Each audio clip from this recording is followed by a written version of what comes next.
Hindi inaasahan ang paglagda sa kasunduan sa pagitan ng Iran at Estados Unidos.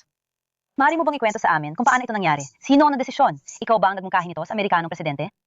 Nangyari ito biglaan matapos ang ilang araw dahil nasa Pransya na ang Amerikanong presidente mula Lunes para sa Gizeta Summit na nagbigay daan sa mga halagang pag-usad sa tingin ko. Natapos na ang kasunduan nilang oras bago yon at kailangan ng tapusin. Nagkaroon ng usapan at negosasyon sa pagitan ng Iran at Amerika. Ito ay tinapos sa mga huling utos ng GIET at ito ang napagdesisyunan ng mga grupo. Naisip ng Pangulo na mas mabuting gawin na ito agad at pirmahan na, kaya hindi na siya naghintay para magsimula ang bagong yugto. Gusto ba talaga ng mga Amerikano gawin ito sa Versailles? Ito ay isang kasunduan, pinagkasunduan lahat. Kumusta? At ito ay isang magandang bagay. At pinapayagan itong mailagay ang lahat ng ito sa konteksto ng gipito na nagbigay daan sa totoo lang. Magsimula ulit ang internasyonal na kooperasyon. At babalikan natin ang buod ng G-Pito na ito. Oo, ikinagagalak ninyo ang kasunduang ito. Babalikan natin ang 14 na puntos nito, pero may unang tanong munang sasagutin. Pagkatapos ng 108 araw ng labanan at banta ng digmaan, sino po ang nagwagi sa digmaang ito, Ginoong Pangulo? Hindi ko masasabi na tapos na ito. Matagal na nating alam ang sitwasyon. Walang may gusto, lalo na ang Pransya, na magkaroon ng bombang nuklear ang Iran. Kaya noong 2015 nilagdaan ang unang kasunduan. Pagkatapos ay inireklamo ito noong 2018 ng Estados Unidos. Matindi ang ating ipinaglaban. At sa totoo lang, ang posisyon na ipinaglalaban ng Pransya ay hindi dapat magkaroon ng nuclear bomb ang Iran, pati na rin ng mga ballistic capabilities, ibig sabihin mga long-range missiles, at dapat nitong itigil ang pagdudulot ng kaguluhan sa reyon, lalo na sa Iraq, Lebanon at Yemen. Pinaninindigan ba ito ng Pransya? May digmaan na nagsimula. Hindi agad masasagot ang tanong na ito. Unti-unti ko itong tinatrabaho sa GZ Summit at paulit-ulit ko nang ginagawa sa loob ng maraming taon. Nagpasya ang Estados Unidos na simulan ang digmaan na ito dahil hindi sila nasiyahan sa mga negosasyon. Nangyari ito sa pagtatapos ng Pebrero ngayong taon. Ang sinabi namin nung panahong yon ay hindi kami sasali sa digmaan na yon. Hindi namin sinusuportahan dahil hindi malinaw ang layunin. Matagal na kaming nananawagan na itigil ang labanan at maghanda ng istruktura para sa susunod na negosasyon. At dahil dito, sa tingin ko ay isang magandang bagay ito. Iyan ang dahilan kung bakit sinusuportahan namin ito. Dahil ang kasunduang nilagdaan ay nagbigay daan sa tigil putukan. May kaugnayan din sa Lebanon ang tigil putukan. Pangalawa, ang muling pagbubukas ng kipot ng Hormuz. Ngayong umaga, may barkong Pranses na katawid sa kipot. Balikan natin ang muling pagbubukas ng kipot. May direktang epekto ito sa ekonomiya. Nagsimulang bumaba ang presyo ng langis at inaasahan ito sa mga gasolinahan bilang bahagi ng tungkulin natin. Pangatlo, sinasabi nila, sa loob ng 60 araw, naway maghari at muling makamtan ng Lebanon ang kapayapaan na mahalaga para sa atin. Dapat ito mapanatili. At pagkatapos, ayusin natin ang negosasyon. Sa pagtatapos ng 60 araw na yon, malalaman natin. Para alam ng lagat ang gagawin natin sa nuklear at balistiko at kung magiging hindi gaanong mapanganib ang Iran kaysa dati. Hindi ko masasabi ngayon. Alam ko lang na mas mainam ang kasunduan kaysa digmaan, lalo na kung may panganib ng paglala at iyon ang nangyari. O bibigay dan ito para matulungan natin ang Lebanon na makuha muli ang kontrol sa kanilang teritoryo, buksan muli ang mahahalagang kalsada para sa ekonomiya at simulan ang negosasyon. Pero sa totoo lang ganito yon. Kung sa loob ng 60 araw ay hindi pa rin maaprubahan ang lahat ng mga termino, maaari natin itong palawigin. Ngunit pumasok tayo sa isang bagong yugto ng kooperasyon at dialogo na mas mabuti kaysa digmaan. Sa tingin ko, mas epektibong paraan para sa lahat. Sa totoo lang, ano ba ang naging hirap ng digmaang ito mula sa simula? Ano ba ang layunin? Kung layunin ay sirain ang kakayahang nuklear, nagkaroon na tayo ng operasyon noong tagsibol 2020 at 2025. At ngayon, may pinayamang uranium na tayo. At ito ay isang pangunahing mahalagang issue sa negosasyon. Kailangan tukuyin kung dito natin i-dilute ito o ililipat sa ilalim ng kontrol ng International Atomic Energy Agency. Pangalawang layunin, maaring nasabi na sinira natin lahat ng kakayahang balistiko. Yan ang ginawa. Pero hindi sinabi ng Estados Unidos na tapos na ang digmaan na nagtagumpay sila. Dahil dito, nagkaroon ng kalabuan mula simula at mukhang layunin ay pagpapalit ng pamahalaan. Pero hindi natin nakakamit ang pagpapalit ng pamahalaan sa pamamagitan ng pambobomba. Hindi natin yung ginawa. Naintindihan ba niya si Donald Trump? Hindi ako magsasalita para kay Pangulong Trump. Napapansin ko na may mga tao sa paligid niya, sa politika, bahay at reyon na nagtutulak sa kanya na lumayo at maging mas malakas. Nakikita ko na ang pagbabago ng rehimen ay layuning mismo mga tao ang nakakamit. Sa anumang paraan, ito ang matibay naming pinaniniwalaan. Kung hindi, malalaking operasyong panlupa ito. Ilang buwan, taon ng digmaan. Tingnan ninyo ang nangyari sa Afghanistan. Nagtagumpay ba ang pagpapalit ng rehimen matapos ang mahigit 10 taon? Hindi. Kaya naman, kailangan nating magkaroon ng malaking kababaang loob at malinaw na pag-iisip. Kaya kaugnay ng mga layunin na hinahangad na lehitimo naman, mas mahina na ngayon ang Iran sa militar at mas humina rin ang kakayahang nuklear nito. Maraming tao sa Iran ang labis na nagdusa. Pero ano ang sinasabi sa kanila? Isang populasyon na laban din sa kanilang rehimen at nagkaisa lamang ng kaunti dahil sa nasyonalismo, dahil sa pagkamakabayan. At kaya, sa tingin ko, kailangan ng buong rehiyon na maibalik ang kapayapaan. Iniisip ko rin ang mga bansa sa Golpo at mga apektadong rehiyon na tinulungan ng Pransya sa pamamagitan ng ating mga kasunduan sa depensa. United Arab Emirates, Qatar, Saudi Arabia, pati na rin ang Bahrain at Kuwait. At kaya sa tingin ko, kailangan talaga ng kapayapaan. Ngayon, masasabi ko, isang bagong yugto ang nagsisimula. Sa bagong yugto, posible bang maresolba ang mga isyung nabanggit sa harapang pag-uusap ng Iran at Estados Unidos? Gusto ko sanang talakayin sa iyo ang usaping nuklear, balistiko at ilang bahagi ng kasunduang ito. Nalaman natin na sa kasunduang ito, matatanggal ang mga parusa sa Iran, ma-unblock ang frozen na pondo, at makakakuha sila ng $300 bilyong para sa rekonstruksyon kapalit ng hindi malinaw na mga pangako mula sa Iran tungkol dito. Kaya sa tingin ko, hindi natin kailangan dalhin lahat. May mga paunang bagay namang mangyayari na nabanggit ko na. At sa totoo lang, handa kaming tumulong. At kasama ang mga Briton, ipinatupad namin ang misyong international na ito. Kaya, maaari kaming naroon, maaari kaming mapadala agad sa loob ng 24 na oras ang aming mga fighter jets. Sa ngayon, nais nilang pamahalaan ayon sa kasunduan at nangyayari ito. Maraming trabaho kaya pwede naming ipadala ang aming mga tagatanggal ng mina at aircraft carrier na may kasamang mga frigate. Tutulong kami sa technical na aspeto ng pagbubukas dahil may karanasan kami sa pamamahala ng Kanal ng Mancha. Kaya ito ang unang elemento. Pangalawa, sa natitirang negosasyon, tandaan na ang aming posisyon ay hindi ito magandang ideya. Iyan ang dahilan kung bakit hindi kami sumali sa digmaang ito. Ngayon, 1 linggo na nakalipas, nasaan kami nun? Isang tuloy-tuloy na digmaan, may mga pambobomba na nangyayari sa isang posibleng paglala. Walang lugar o hindi tayo pumupunta sa mga lugar na sa Pransya ay hindi sinasabing gawin mo ang isang bagay sa presyo ng gasolina. Gumawa ka ng aksyon para sa ekonomiya. Nakikita natin sa pandaigdigang prediksyon na bumababa ito. Ano ang dapat gawin at saan ilalagay ang bigat? Para sa kapayapaan lang ito. Hindi ko binabawi ang mga dahilan ng digmaan. Kung suportado ko ito, sasama ako sa pagsisikap ng Pransya. Sinasabi ko lang na ngayon, may dahilan tayong magalak dahil ito ang interes ng rehiyon at Pransya. Bilang presidente ng Pransya, masasabi ko may ilang bagay na hindi katanggap-tanggap para sa amin. Kailangan gawin ang mga bagay ng may pamamaraan. Ibig sabihin, kapag may digmaan at kapag posible talagang itigil ang labanan, doon tayo nagsasabi ng oo. Pagkatapos, magsisimula ang isang bagong yugto. Ano ang mahalagang sabihin? Pero hindi, sinasabi natin kung anong mahalaga para sa atin. Para sa atin, hindi lang basta oo at wala ng buhay, kundi wala tayong mapupuntahan. Kung hindi, mauulit lang ang kasaysayan. Ipinakita talaga ng G7 ang tungkol sa Ukraine at rehiyon. Ano ang sinasabi natin ngayon? Mahalaga para sa atin na panatilihing bukas ang kipot ng napapanatili. Ito ang aming panukala kasama ang mga Briton, ang aming misyon. Mahalaga ang Lebanon at kami ay nangangako. Ngayong hapon, nakita ko ang punong ministro ng Lebanon na nasa tabi ko at babalik siya sa ilang araw. Ano ang gagawin natin? Iyan ang iminungkahi namin kay Pangulong Trump at pinagtatrabahuan kasama ilang bansa sa reyon. Hihikayatin namin ang internasyonal na komunidad na tulungan ang sandatahang lakas ng Lebanon na mabawi ang kontrol sa kanilang teritoryo.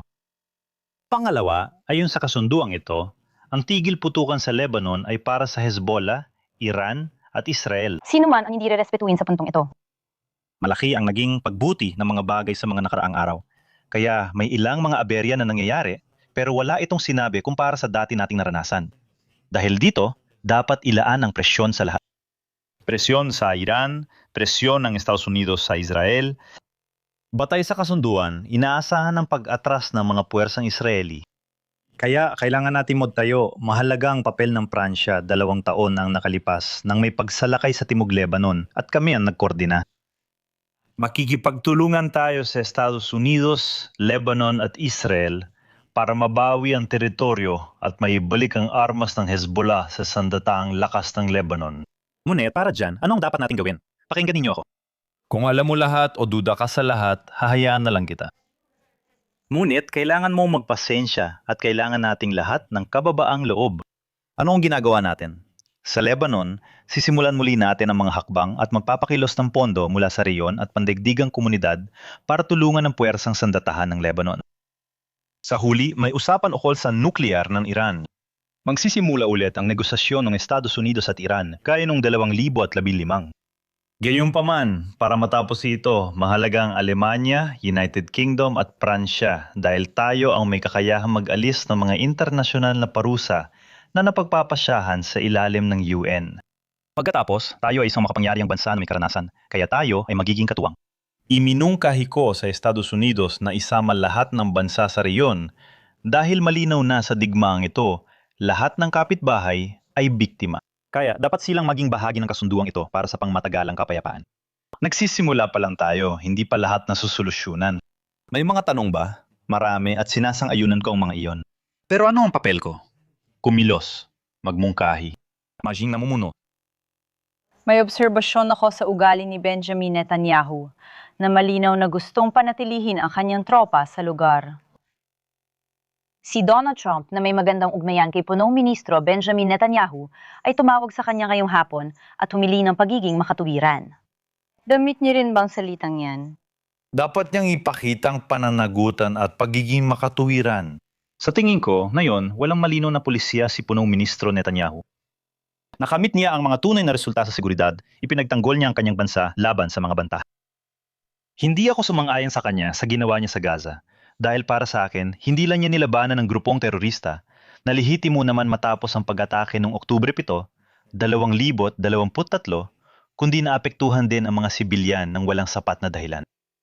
Ngunit ang patakarang patuloy sa Gaza at West Bank, kasama ang mga bagong at tuloy-tuloy na kolonisasyon at hindi katanggap-tanggap na gawain, at ang patakarang isinasagawa sa timog ng Lebanon sa pangmatagalan, ay salungat sa interes ng Israel dahil pinapalala nito ang galit at karahasan ng lahat ng populasyon sa reyon. At sa makatuwid, na yun hindi ito maaring mangyari agad-agad. Hindi ko minamaliit na ang Hezbollah ay pangani para sa Israel. Totoo yun. Kaya sa kasunduang ito, dapat nating ayusin kung paano babalik ang Lebanon, kukunin nila ang kontrol sa armas at masisiguro ang kaligtasan ng Israel. At dapat maging kasali dito ang Israel. Hindi garantisado ang kaligtasan nila sa pagsakop ng kalapit na teritoryo.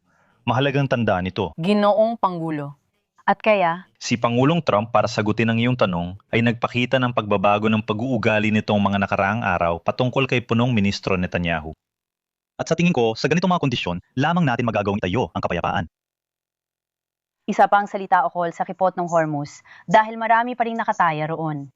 Anong garantiyang mayroon kayo na ang kipot ng Hormuz ay hindi sa pagtatapos ng mga negosasyong ito, nitong 60 araw ng negosasyon, sa isang paraan, magiging pribado o haharangan ng mga Iranian na nagsasabi na gagamit sila ng mga bayarin sa serbisyo na parang maniningil sila ng toll? Una, walang garantiya dahil hindi kasali ang Pransya sa kasunduan.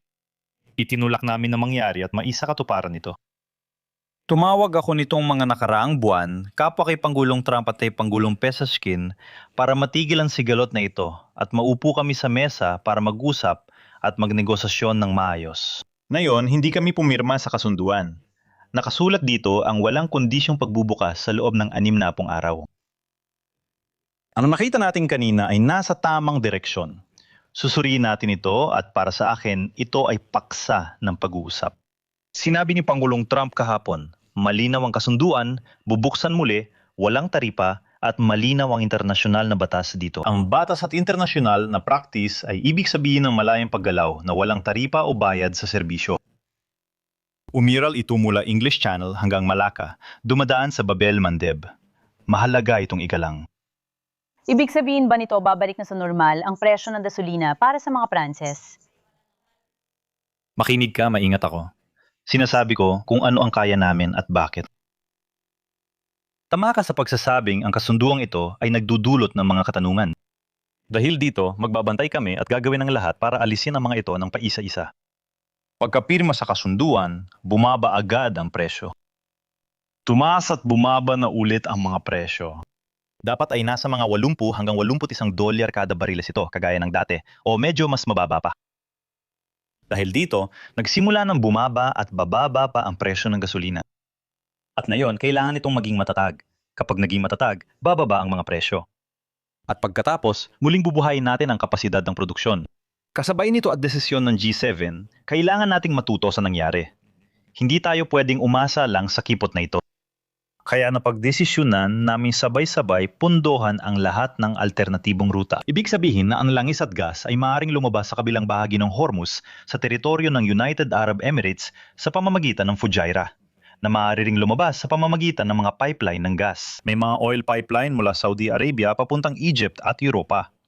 Maaari ring dumaan sa Iraq, Syria at Lebanon patungong dagat Mediteraneo. Palawakin natin ang infrastruktura ng enerhiya para hindi tayo umasa sa kipot ng Hormuz para sa seguridad natin. Kung hindi, nagbibigay tayo ng paraan ng pananakot at yan ang malinaw na natuklasan ng mga Iranian sa digmaan. Dahil sa digmaan, bumaba ang inaasahang paglago at tumaas ang inflasyon. Ano ang naging epekto nito sa ekonomiya ng Pransya? Maaga pa para magsabi pero kahit binaba ng inaasahan, tumaas naman ang aktual na resulta at inaasahan sa nakaraang 2 taon para sa ating ekonomiya. Magandang balita ito. Kung mapanatili natin ang katatagan, pwedeng tumaas pa ang mga inaasahan dahil ang mga ito ay nakabase sa presyo ng langis na lagpas $100 kada bariles sa ikalawang kalahati ng taon. Ayoko muna magbigay ng numero dahil maaga pa. Ang mga digmaan tulad nito ay nagpapabigat sa ating mga ekonomiya. Kaya rin, sa usaping pang-ekonomiya, maganda na may kontrol tayo sa sitwasyon. Sa pandaigdigang ekonomiya, mas matatag ang Pransya kaysa sa mga kapitbahay at malalaking kalapit bansa.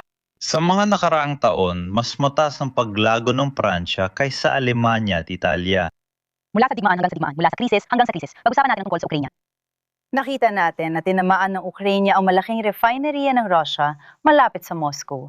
Nanalo na ba ang Ukraine sa digmaan? Pakinggan mo, ang Ukranya ay matapang, inobatibo, at may nakakagulat ng produksyon ng militar mula pa noong unang araw ayon sa mga taga-Mased.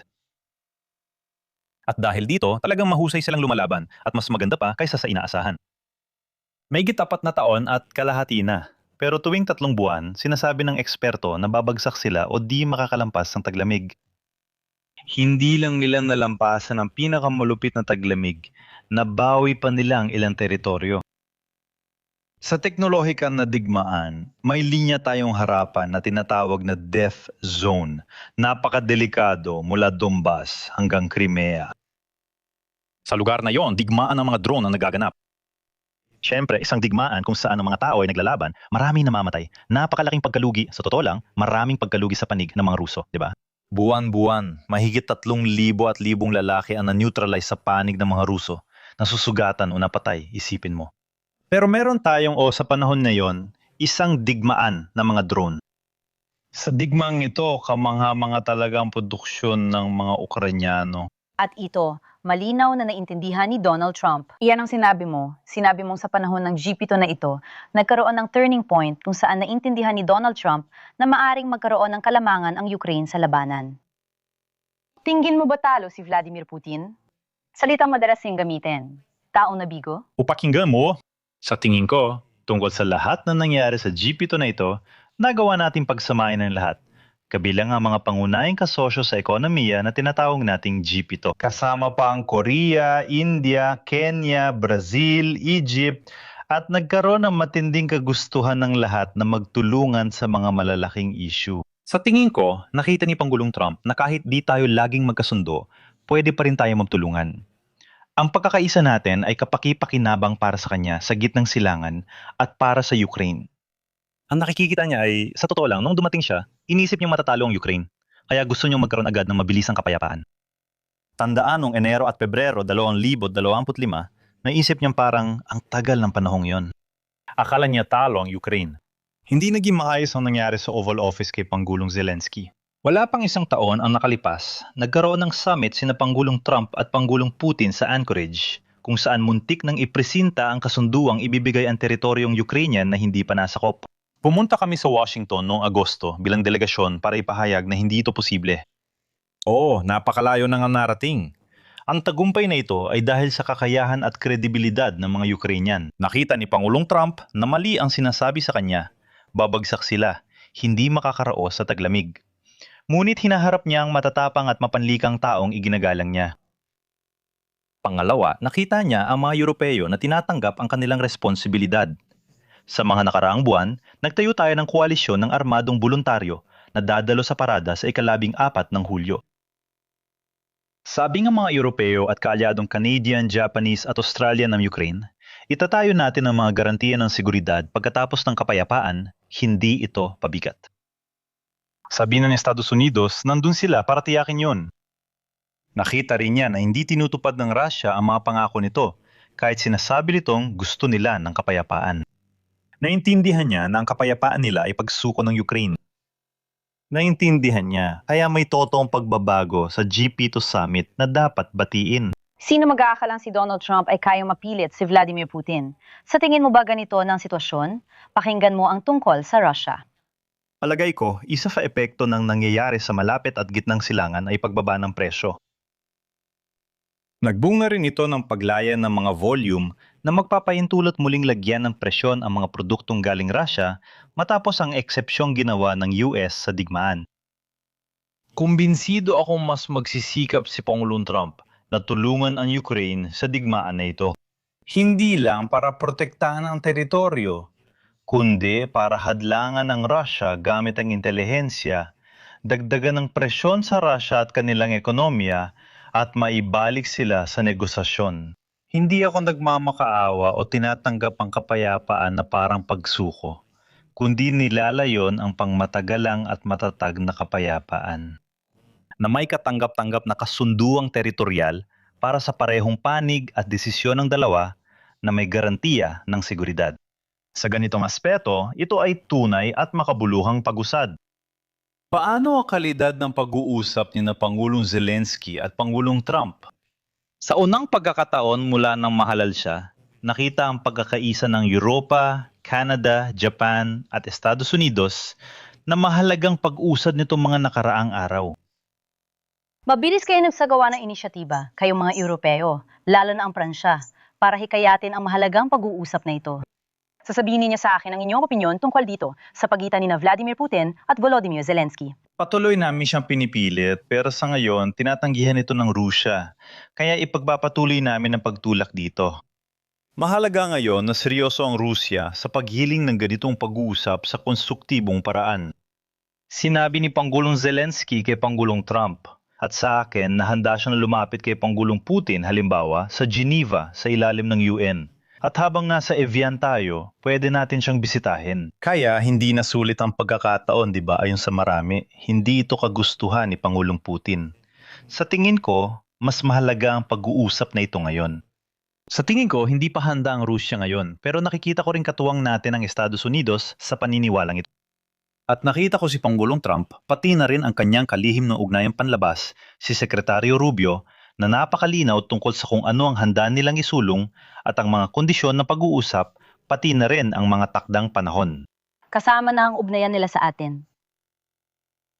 Minsan mahirap sundan ang posisyon ng Estados Unidos sa Europa. Sa summit ng G7, nakita nating pinagaan niya ang tensyon kay Donald Trump. Iniiwasan ang sensitibong issue tulad ng global warming habang nahihirapan ang Pransya. Nagawang paatasin ng presidente ang kanyang banta sa buwis sa alak ng Pransya na may malaking epekto. Oo, tama ka. May mga paksa na hindi tayo magkasundo. May mga paksa na hindi talaga tayo magkakasundo. Pagkakapantay-pantay ng lalaki at babae, ang klima. Mahalaga ang ugnayan sa internasyonal na batas. Tumutulong ako sa klima at nagsasalita sa mahahalagang isyu. Talagang nais kong hikayatin ang lahat ng ating mga kababayan na nakikinig sa atin na maging mapagmatsyag, alagaan ng mga matatanda, mga mahihina, pati na rin ang mga bata, at sundin ng maayos ang lahat ng rekomendasyon ng gobyerno dahil mahirap ang mga panahong pinagdadaanan natin ngayon. Kaya naman, kailangan talagang mag-ingat at makinig sa mRNA. Tatapusin ko ng bahagi niyan. Totoo, hindi kami sang-ayon pero practical ako. Kaya naman, sinubukan ko magkaroon ng GPTO kung saan isinama ko ang mga Amerikano sa lahat ng lugar na maaari kami magkaroon ng mga kasunduan. At tingnan mo, sa Ukraine, hindi kami nagkasundo nun, pero nagkaayos din kami. Sa malapit at gitnang silangan, hindi kami nagkakasundo. Gusto ng Estados Unidos sumatake, kaya sinuportahan namin siya. At tungkol sa alak na Pranses. Papunta na ako doon pero tungkol sa cancer, tungkol sa kalusugan. Isipin mo. Oo, napakahalagang tekstong inilabas. Sinasabi ko ito dahil ito ay paksa na nakakaapekto sa milyong-milyong kababayan natin. Sa unang beses, nakasundo ang GPTO na magbahagi ng datos ukol sa cancer, lalo na sa mga batang may cancer at malulubang kaso. Malaking tagumpay ito para sa GPTO. Tungkol sa critical na mineral at rare earth, nakamit natin ang mga kasunduang dati ay mahirap makuha ayon sa mga eksperto. Sa bilateral na relasyon, may halong pang-udyok ang estilo. Paraan ito ng pagbabanta para makuha ang kapangyarihan. Napag-usapan na namin ito dati.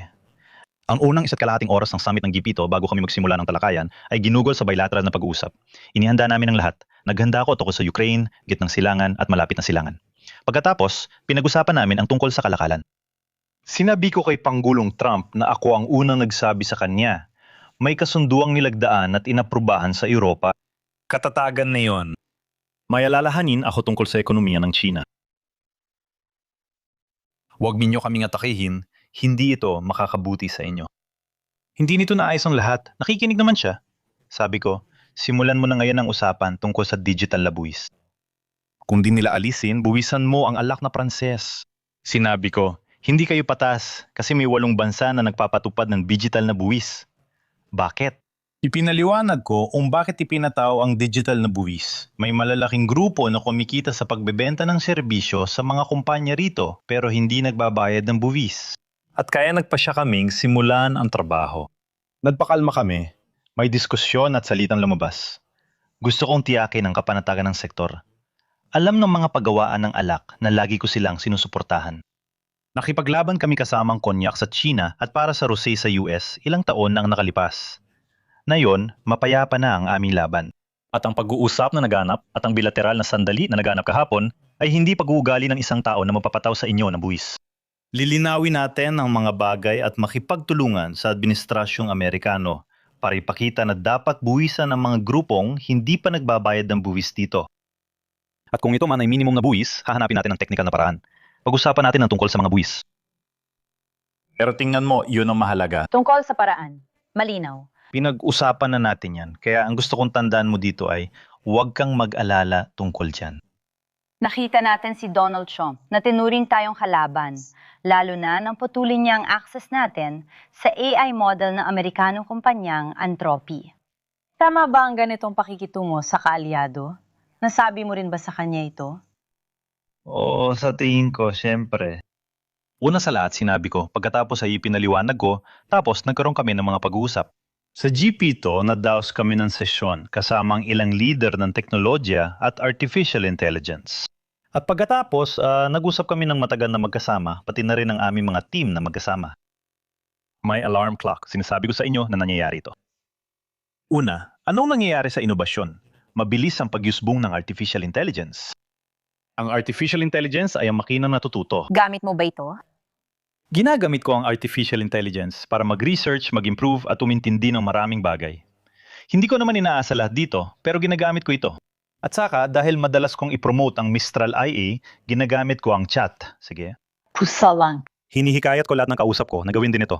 Dahil sa paggamit natin dito ay mabibigyan natin siya ng lahat at magpapatuloy tayong sanayin at pagbutihin pa ito. Maaring ipagmalaki ng Pransya, gagawa ko dito ng panandaliang pahinto na kokoroko kung papayagan ninyo tungkol sa AI bago ako bumalik. Kailangan nating matutong tumingin.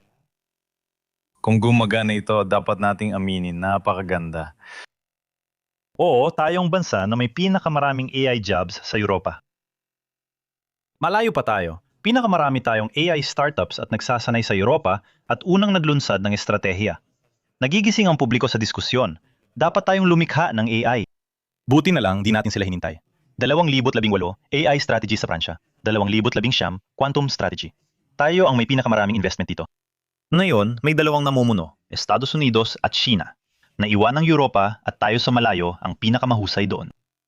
Oo, tayo lang ang may mga sikat at mahalagang malalaking modelo ng wika. Kaya Mistral, kung ikukumpara sa ChatGPT, Open, Anthropic at iba pang katulad at AbleP. Ang Canada, tayo lang, hindi Amerikano o Chino ang may ganito. Dalawa lang bansa meron ito, kaya dapat lang nating ituloy. Simple lang, ano ito? Hindi, pero tama. Magbibigay ako ng ilang mga numero, pero alam mo na ang mga ito. Alam ko rin naman ang mga ito, pero mahalagang sabihin. Inanunsyo ng punong ministro ang AI investments. Sa Estados Unidos, umaabot sa 600 bilyong pera ng publiko, bukod pa sa bilyon-bilyong dolyar mula sa malalaking teknolohiya at pribadong kumpanya. Nasaan ang pera ng publiko? Pwede tayo maglagay ng kasing dami gaya ng sa Estados Unidos. Bukod pa rito, nandiyan pa lahat ng perang ininvest natin sa Pransya 2030. Inisyatibang inilunsad halos 5 taon nang nakakaraan. I-anunsyo ko ang mga pagbabago sa Oktubre. Asa. Ang Pransya 2030. Bilyon ang ininvest namin sa AI. Mas igit pa ron. Hindi, dahil tayong sukatan ng mga bansa gaya ng Estados Unidos at Europa. Mas malaki ang pampublikong pondo nating mga Pranses kaysa karamihan sa kapitbahay natin. Pangalawa, dapat nating pakilusin ang pribadong pondo. Naglunsad kami na ikatlong henerasyon ng mga pondong TB. Mag-i-invest kami ng 15 bilyong euro mula sa aming mga institusyon. Ito ay pribado para sa pag-usad. Pagkatapos, natipon kami ng mga pribadong pondo na mapupunta sa AI. Pero ang ating Europa ay kailangan mag-invest pa ng mas marami. Yan ang dahilan kung bakit ang laban na aking isusulong, pati na rin ang paglabas dito sa antas ng Europa, ay kailangan natin ng mas malaking budget para makapaglagay ng mas maraming pampublikong pondo. Kulang pa ang investment ng Europa sa AI ngayon. Tayo, mga Pranses, ay mas marami ang kinukonsumo kaysa sa mga kapitbahay natin. Hindi sapat ang konsumo natin bilang mga Europeo. Nakikipag-usap ka ba sa mga Aleman? Oo, pero ilang buwan na mula nang pumunta ako sa Berlin sa Digital Summit. Ngayong taon, panauhing pandangal ang Alemanya sa Vivatech. Sa tingin ko, makukumbinsi natin sila at magtatagumpay tayo, pero patuloy pa rin ang laban. Nangunguna ang Pransya sa Europa. Kampiyon tayo sa Europa at nais sumali sa pandaigdigang kompetisyon gamit ang football bilang metapora. Kaya't kailangan natin mapatuloy mag-invest.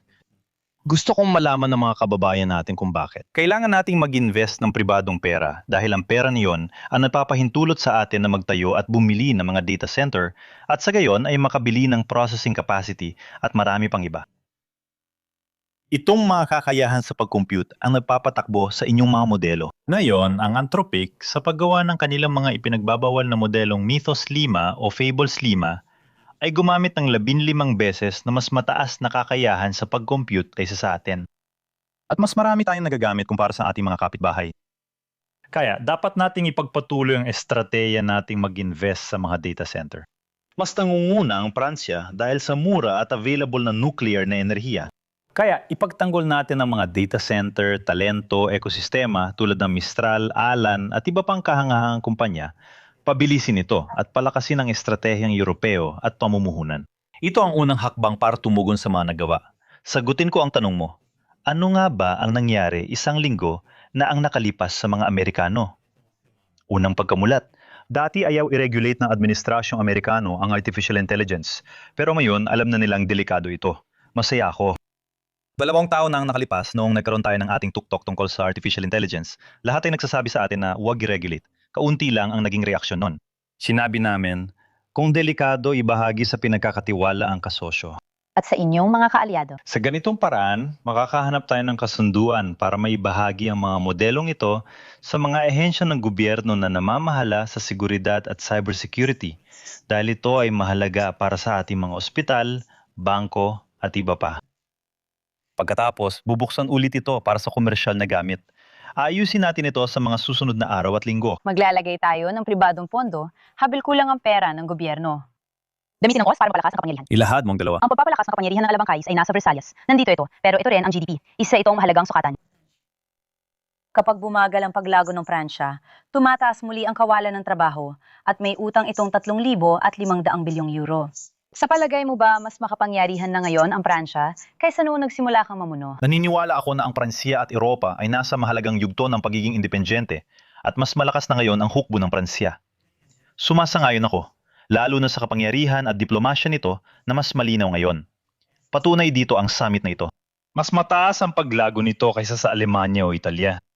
Sa nakaraang 10 taon, mas mabilis ang paglago ng Pransya kaysa Alemanya at Italia na hindi nangyari sa nakaraang 15 taon ng ugnayang Pranses-Aleman. Sa loob ng 7 taon, muling nag-iindustrialisa ang Pransya. Kahit mahirap ang panahon, mas maraming kumpanyang nalika at trabahong industrial kaysa nawala. Ang Pransya ang nanunguna sa artificial intelligence sa Europa. Ang Pransya ang leader sa enerhiya sa Europa. 10 taon na ang nakalipas, pinamunuan ko ang bansang magsasara ng mga plantang nuklear, tumigil sa pag-invest sa nuklear, at binago namin ang sitwasyong iyon. Naka-export kami ng 70 terawatts-oras taon-taon. Iyan ang dahilan kung bakit magaling kami. May hamon kami sa pampublikong pananalapi. Ang susi sa aming pampublikong pananalapi ay ang malaman kung paano magpatuloy na akuin ang responsibilidad. Gusto kong umusad pero hindi ko nakuha ang buong suporta pagdating sa usapin ng mga pensyon. Kailangan baguhin ang panlipunang modelo at trabaho ito ng susunod na henerasyon. Isang pangangailangan ito, lalo na sa bansa may pinakamapagbigay na panlipunong modelo sa mundo at malaking bahagi ng GDP ay para sa pampublikong gastusin. Kung hindi natin ipapasok ang mas mataas na kausayan at kung hindi natin babaguhin ang modelong ito, hindi tayo magkakaroon ng matatag at pangmatagalang kapangyarihan. Hindi ko sinasabing lahat ay nakatigil, mali yun. Mas malaki ang ibinaba ng kawalan ng trabaho natin kaysa sa mga kalapit bansa. Nananatili tayong matatag. Taglay natin ang lahat ng pamantayang nagpapatunay na mas malakas tayo. Ngayon, kailangan natin ng tapang para mas epektibong gastusin ang pampublikong pondo. Bumaba rin ang kawalan ng trabaho sa 9 na taon. Pero muling tumaas ang kawalan ng trabaho. Pasensya na, pero kumpara 9 na taon na nakalipas, hindi. Sa ganitong paraan, napagtibay natin ito. Pinatupad ng punong ministro at gobyerno ang reforma sa seguro sa kawalan ng trabaho para makatipid, kaya kailangang pagtibayin ito. Kailangang ipagpatuloy ang reforma. Napakahalaga nito sa isang bansang tumatanda ng populasyon. Dapat nating ipagpatuloy ang matalinong pagtitipid sa kalusugan sa pamamagitan ng mas responsableng tao at mas angkop na medisina. Ibig sabihin nito ay ipagpatuloy ang pag-iwas at gawing mas epektibo ang paggastos ng estado at lokal na pamahalaan. May mga tao na maaring nakatingin sa kanya at nagtatanong kung bakit hindi niya ito ginawa. Pero pasensya na, ginawa ko yon. Ginawa ko yon sa maraming larangan at ipinagmamalaki kong nadoble ko ang budget para sa pagdidisarma. Kung hindi, ano na kaya masasabi natin ngayon? Nadagdagan ko rin ang bilang ng mga pulis at ang budget para sa mga maestrado ng 60%. Tingnan mo kung ano na naman ang pinagdaanan ng bansa. Tamang-tama pag-uusapan natin ang tungkol sa hustisya. Sige. Kung hindi ko ginawa ang lahat ng ito, maaari niyong sabihin na tama kayo. Kulang ang mga paraan. Pero tingnan niyo mabuti ang lahat ng nagawa namin. Naniniwala ako na ako ay nahalal noong 2022 na imiharap ko sa mga Pranses ang reforma sa pensyon sa edad na 65 taon. Kailangan kong aminin na hindi ito tinanggap o sinuportahan at umatras ang mayora sa parlamento sa desisyong ito. Ganyan ang demokrasya. O maaari kong ikalungkot, personal ko itong ikinalulungkot, pero ganyan ang buhay sa demokrasya. Ito ang pinakamabisang paraan para mabawasan ang gastusin. Ito ang pinakamalaking gastusin ng gobyerno ngayon, ang pensyon. Kung di natin ito reformahin sa tumatandang bansa, hipokrito tayo. Pag-ususan natin ang katarungan. Nabagit mo ang trahedyang tumama sa mga Pranses, partikular ang pagkamatay ni Liana. Nakapanayam mo ang pamilya ni Liana sa telepono. General Darmanin, Ministro ng Katarungan, humingi ng paumanhin sa ngalan ng Katarungang Pranses. Ginawa mo ba ito para sa Pransya? Hindi ko ilalagay ang mga bagay sa ganung paraan at sa tingin ko, hindi naman ganun. May pamilya ako at sa dignidad ng palitang ito at pagkatao gusto kong manatili. At pagkatapos, para sa ating bansa, sasabihin ko lang na ang gobyerno, siya talaga ang kailangan magpakita kung ano ang gagawin niya. Una sa lahat, matagal ko nang ipinaglalaban ng paksang ito at marami na kaming nagawa ukol dito. May malaking pagbabagong nagaganap na yon. Pero muntik na nating makuha. Pero malino naman, may mga nangyari. Sinabi ko na mula pa noong unang araw na hindi lahat inagawa ng tama. Ngayon, may inspeksyon na hiniling ay susumite sa ika-22 ng Hunyo. Hindi ko gagawin, hindi ako magmamadali at magsisimulang magturo na may kasalanan sa iba. Hindi ako nandito para maglabas ng saloobin ko. Direkta ko itong sinasabi sa mga pamilyang apektado ng trahedya. Alam ko hindi kami naging walang ginagawa. Palagi rin namin sinusukat kung humini kami ng sobra sa aming puwersa. At na may nakatagong kontinente. May kalayaan sa pagpapahayag. Sa CVC, masaya akong nilika ako ito at marami itong nabuksan. Noong nahalal ako, mas kaunti ang nakakulong noon. At pito sa pito ay dahil sa karahasang sexual at pangkasarian. Ngayon, 3 beses na mas marami na ang nakakulong. Ibig sabihin may mga nakabinbing kaso pa pero marami na rin na aresto at nakakulong at ang ilan ay dating mga kwentong pinyatahimik. Dahil mula noong 2018, binago natin ang palugit at kaya naman may tuloy-tuloy na trabaho na ginagawa nitong mga nakaraang taon. O nabubuhay ang lipunan natin sa hindi katanggap-tanggap na karahasan. Oo, sa pagbubunyag ng mga nangyaring sitwasyon nito mga nakaraang taon, lahat tayo ay nagagalit. Lalo na't ang paghipos sa bata ay pinakamasama. Oo, palagi nating sinasabi, imposibleng hindi natin nakita, hindi tayo nasanay. Ang gusto kong sabihin, huwag tayong masanay, laging magalit at magprotesta. Pero ang galit na ito ay hindi dapat mga hulugan ng kawalan ng magagawa at hindi rin dapat mga hulugan ng paghihigante. Sabi mo, hindi sinasagot ang karahasan ng karahasan. Hindi. Dapat itong magbigay daan sa atin, lalo na sa mga puwersang pampolitika. Hindi katanggap-tanggap ang walang kwentang kontrobersya. Tinutukoy ko ang mga puwersang pampolitika. At agad-agad, Gagawa tayo ng isang batas. Tingnan mo kung anong gumana at hindi at lahat ng nagawa. May nagawa naman pero may mga hindi kailangan. Ano pa dapat pagbutihin? Kailangan gawin ito ng maayos para maging epektibo. Pero igit sa lahat, sinasabi ko sa iyo, ang galit na ito, kung gusto nating maging mabunga at kapakipakinabang, kailangan itong maisalin sa mga kapakipakinabang na kilos at hindi lang basta pagpapakitang tao. Ang sakit natin ay anyo ng pagpapatawad, tiwala at paggalang sa sarili. Kung ang Pransya ay walang tiwala at papapahalaga sa sarili, paano siya gagawa ng dakilang bagay? Sinasabi ko sa inyo na pag-usapan natin ang diplomasya, hukbo, ekonomiya, AI, hustisya at puwersa ng seguridad. Tayo ay dakilang bansa. Dapat nating suriin ang ating mga pagkabigo at kakulangan ng malinaw ang isip. Dapat tayong lahat ay magsikap ng sama-sama upang ayusin ang mga ito. Pero hindi natin dapat sa oras ng problema o trahedya, lahat ay magpapanik at sabihing, talo na tayo, wala na tayong magagawa. Hindi ko na binibilang ang mga pagbibitiw o pagbibigay daan na sinasabing tayo ay mawawala na. Sa totoo lang, matagal na sana tayong wala kung totoo yun. Hindi, dakila ang ating bansa at napatunayan natin ito kamakailan. Tanging isang dakilang bansa lang ang kaya nito at tayong mga Pranses lang ang nakagawa. Sa silid na ito kung saan ginagawa ang mga pagpupulong para sa pagtatanggol ng bansa gamit ang sandatang nuklear, naiisip mo ba minsan ang iyong magiging kahalili? Ako, hindi pinag-uusapan ng mga ganyang bagay. Inisip namin yon. Di naman tayo kailangan magsabi ng lahat ng iniisip natin. Sa marahas na mundo, matapos ang ating usapan ngayong gabi, anong katangian dapat niyang taglain? Alam ito ng mga Pranses. May kiwawa ako sa kanyo. Isa tayong dakilang bansa, marunong pumili ng tama ang mga tao at alam nilang kontrolin ang kanilang kinabukasan.